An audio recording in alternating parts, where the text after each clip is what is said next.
Hey guys, I'm popping in on a Sunday.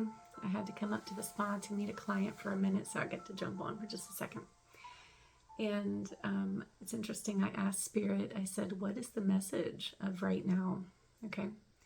And very rarely does this happen, but they were just quiet. And it was interesting because always when my guides, whatever they say or don't say or show me or do or don't do is the message, right? So I was like, okay, you guys have nothing to say, you know? And they were like, well, no, the silence is the message. And I was like, oh, okay, I'm listening. And what they said was, today is sort of a day of sitting with yourself. And we're being forced to see ourselves as a collective. What we have done. They're actually speaking right now. Who's speaking? Mary Magdalene and Mother Mary and Yeshua. Okay. They're collectively speaking like in unison. They're calling it unison. So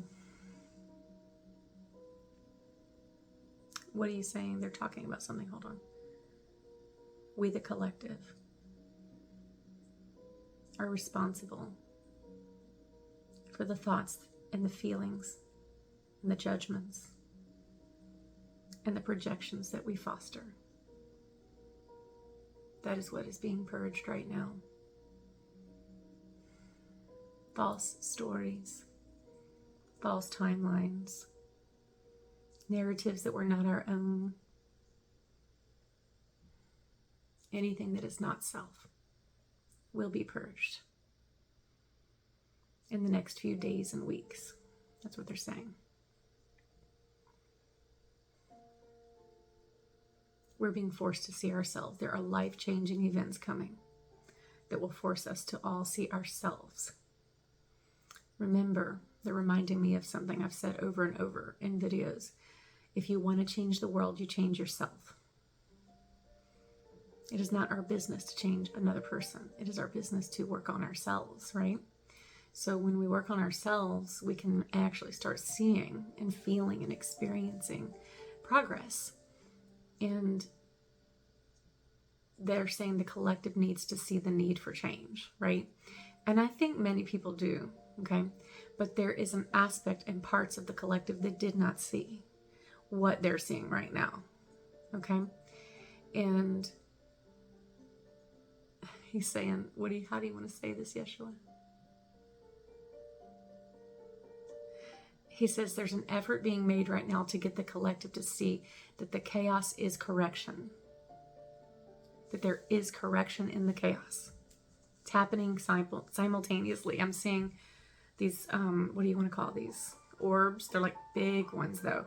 They look like cosmic bodies of light that are moving, okay? They're aligning into self. The cosmic self is becoming the reality. What do you want to say about this?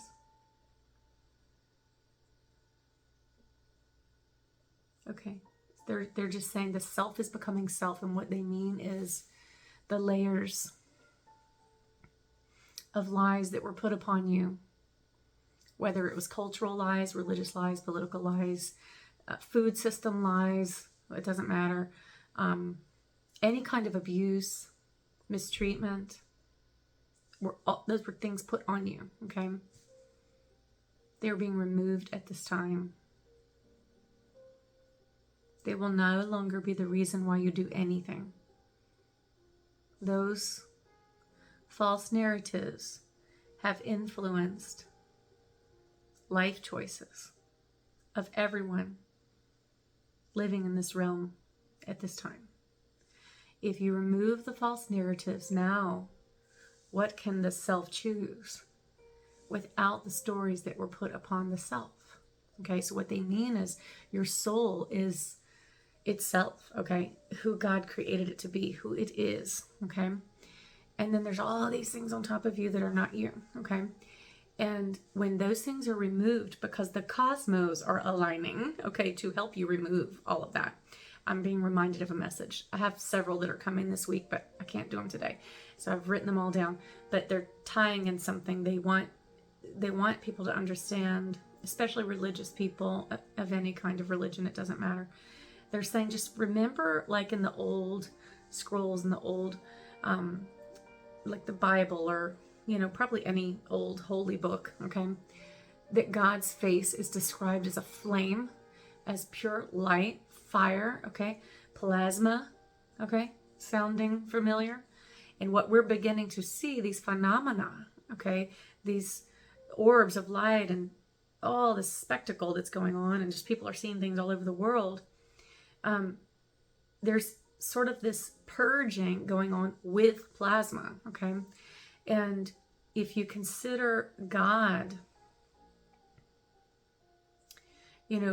really, okay, the way God describes himself to me, or herself, the mother, father, creator being, there's a difference in the creator being and then just the all that is, okay? So there's all that is God, okay? Like omnipresence. And then there's creator being, that it's like an aspect of God that came forth to create. Like as if you had children, right? Like if you had a child, that child would sort of be an aspect of you, right? So that being said, they're talking about when people have described encountering what they thought was God, they always describe God as light, or so bright they couldn't look, or like a flame, okay? I'm seeing like Moses in the burning bush, okay?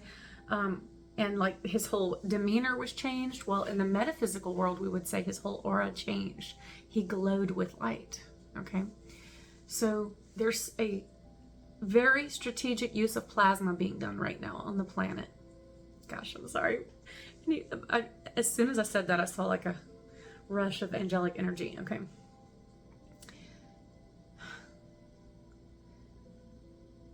It's affecting certain points in the body, is what I'm hearing.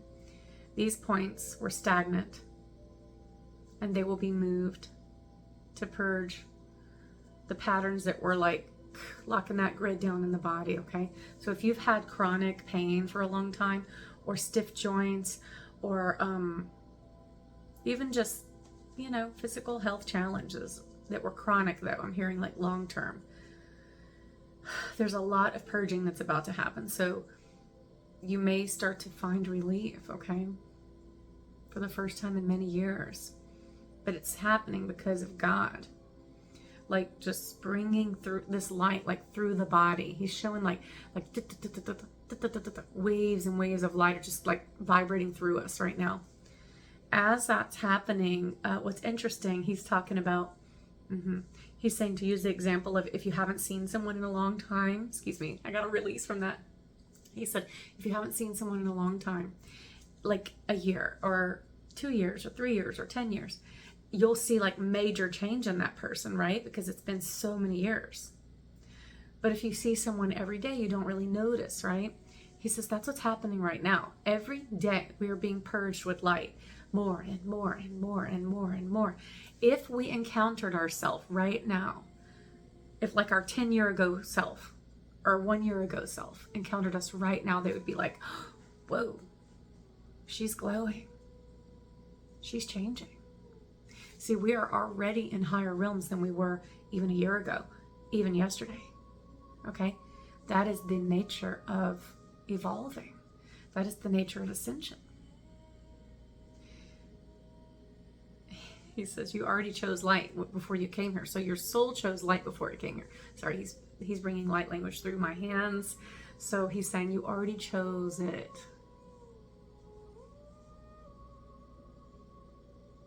Sorry. So he's like, it's just the nature of things that you will become yourself, which is who you choose to be every day, okay? So it's like the natural order of things is that you return home. And that is what many of us are doing, okay? And as we continue, okay, he says some are ahead of the others because we're like piercing the veil for everybody. We're like taking the harder hits. I hate to call it that, but that's kind of the way to describe it, so that we can push through and open the womb, so to speak. He's saying we're opening the womb to new earth. Okay? So you become self more and more each day, and with every passing moment, you become self. Choose yourself. And he means your divine child within, that you are created to be the truth. He says, I am the way and the truth and the life. The entering into the kingdom comes through Christ. And what he means is becoming Christed. Becoming the way, okay? By following what he taught us. And not the way religions teach it. Okay? Not that they don't have some good teachings there, okay? But the real way of Christ. The real true mystic path. He's calling it the enlightenment path. The Buddha path. The golden light. Requires letting go. As I said that, I saw the number from Mary Magdalene. So see, the sacred letting go, I feel like it's one of the hardest things for humans to do. It's been one of the hardest things for me. But anytime I've ever successfully done it, it's always worked. Okay? So, yeah. All right. Is there anything else you want to say about that? If they want me to teach them, they will let go and trust me. And I will take them where they need to go. Back home. Okay? Is there anything else, Mother? Okay? They love you all. She says humanity is so loved. But also she wants to add one more thing, and this is another message for next week, but I'm going to plop a little bit in here. She says she doesn't want to just say that you are loved. She feels like that's very impersonal. 12:12, as I said that. She wants to say you are lovable. She says for her as a mother, this is the child she's holding you, okay? And she's looking at you, even in your adult form, as her baby, okay? And she's saying, you are so lovable. You are so lovable. And she's seeing you as literally adorable. And this is how she wants you to see yourself. And I heard this very specifically this morning. So someone's going to hear this, and they're going to need to hear. They are lovable. This is why she specifically said to say it like that. So someone doesn't feel lovable, but you are. Okay? Remember that. And not only are you lovable, but the Divine Mother is adoring you in her arms. A lot of chosen ones, star seeds, enlightened ones, whatever you want to call these unique individuals that are here helping the planet right now, have suffered so much that many of them, I think, still suffer from mental and emotional trauma, physical trauma, and the feeling of not being lovable. Yeah. It's so hard. It's so hard for them to come into this realm and suffer the way they have and still feel loved. And she says the true enlightened ones, though, know the difference between suffering and the enlightenment path. And what she means is, as they come to themselves, to their true self, they will see a purpose in their suffering. And they will catalyze that to light. That's part of ascension. It just is. Everything I've ever been through, God has always shown me a reason why I experienced it, even if it was hard. Okay? So is there anything else you want to say about that? They are lovable. She's just saying it again. You are lovable. We love you. She says, we love you. We support you. She says, she's reminding me of a prayer that I do sometimes when I'm in the sun. I go out in my garden and I'm just like, I'm a nature being, you know. I'm just talking to the sun and the moon and everything. So I'm out there. And I always say, I support you, I support you, I support God, I support nature, I support all who love, I support the divine, I support my mother, my sweet Mother Earth, I support the goddess, I support Father God. I just go through all the beings and loved ones, and all this, the nuance of love, okay? And that I support it. And then as I would say this prayer, she would say, okay, now call it back to you, Miranda. They also support you. Because we love, we are loved. It's like in the scriptures in the Bible, it says that God loved you first, okay? You love because you were loved first. And Jesus will always bring me back to that. He'll say, and we love you. And we support you. Does that make sense?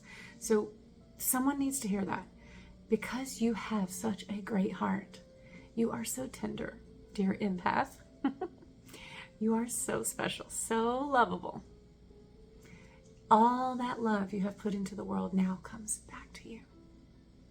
That's karmic. Good karma. I'm reminded of my dear friend Maharani. She has a little restaurant in Mississippi called Good Karma. And she is an amazing spiritual teacher, a truly enlightened one. Anytime I've ever seen her, her eyes, her skin just glows. I've seen her give food to the hungry. I've seen her help the homeless. I've seen her live the life of a saint. And she's, I just want to add, I'm in Yeshua saint, and she is not Christian. She is, I think, oh my gosh, I'm trying to remember. She's not Hindu. She's in a very specific religion, kind of a niche religion that's not very common. Like, that's why I can't remember the name, I'm sorry. But just so gentle. She's vegan. All her food in her restaurant's vegan. She's just such a loving soul. But the reason why Jesus is bringing that up, he's saying, use her as an example. Someone who, you know, because I say this all the time, I feel like part of my journey is to help awakening Christians to get out of the box of being stuck, of thinking that a Christian or someone who follows Christ has to look or be a certain way. That's just wrong, you know. No, it's everyone, okay? We're all Christed. We all have this potential, okay? And Maharani is such an example of this, such a true being of love. And she's the one that taught me about sacred rivers, Mother River, okay? I'm hearing Oshan. Although there's a different name in the Hindi. Am I saying this right? Hindi? Yeah. Maybe I'm not. If I'm not, forgive me. But she's taught me about Mother River. So Jesus is saying, you know, treasure your teachers, okay? Do not forsake your teachers, he's saying. They are all with me. Yeah, he's saying the Christed beings come in many forms, many walks of life. They are true love beings, and you will know them in all their forms. You will know me, he says. I am with all of them. So is Mary Magdalene, she's saying. Is there anything else? He's so funny. He's like, that's it. They get the point. I'm like, okay. I love you.